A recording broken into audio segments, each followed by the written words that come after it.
అట్లేం లేదు. హ్మ్.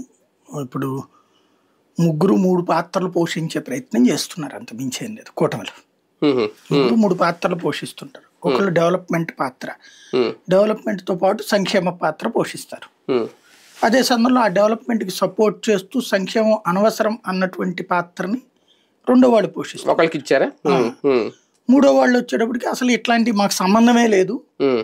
మాదంతా నేషనల్ జాతీయవాదపు ఆలోచన. అంటే వాళ్ళు ముందు నుంచి అలాగే ఉన్నారులెండి. ముందు నుంచి కాబట్టి అలాగే ఉన్నారు. మూడిటిది ముగ్గురు 3 వాయిస్‌లు ఇక్కడ ఉన్నటువంటి మిడిల్ క్లాస్, అబోవ్ మిడిల్ క్లాస్‌ని క్యాప్చర్ చేసే పని ఇప్పుడు పవన్ కళ్యాణ్ స్టార్ట్ చేశారు. క్యాప్చర్ చేస్తున్నారా? కన్‌ఫ్యూజ్ చేస్తున్నారా? లేదు. క్యాప్చర్ చేసే ప్రయత్నం. అంటే వాస్తవంగా అది తెలుగుదేశానికి ఓట్లేసినలో ఇక్కడ 2 విచిత్రం ఉన్నది. ఒకటి జగన్ కంటే ఎక్కువ సంక్షేమం ఇస్తాడని నమ్మినోళ్ళు సంక్షేమ పథకాలు తీసుకునేవాళ్ళు. హ్మ్. అవును. వాళ్ళు ఓట్లేశారు. హ్మ్.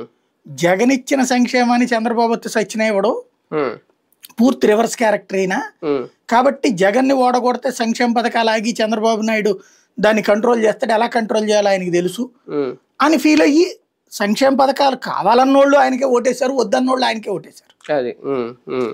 దాంట్లో ఉన్నటువంటి ఆ రెండో వాళ్ళని తెలుగుదేశానికి ఓట్లేసిన ఆ వర్గాన్ని తన వైపుకి తిప్పుకునే ప్రయత్నం తను చేస్తున్నాడు. ఇప్పుడు అంటే తను కూడా అదే భావజాలం ఉన్నవాడిని హ్మ్. అని చెప్పే ప్రయత్నం ఇక్కడ పవన్ కళ్యాణ్ చేస్తున్నాడు. హ్మ్. హ్మ్. మీరు Pawan Kalyan from the beginning చూస్తే ఈయన వీటికి వ్యతిరేకమే. ఉచితానికి. బిఫోర్ ఎలక్షన్స్ కూడా హ్మ్. ఇదివరకు షణ్ముఖ వ్యూహం కూడా అదేం సంక్షేమ పథకాలు కాదు. అవునవును. ఏదో గ్యాస్ బండ్ అవసరమైనంత వరకు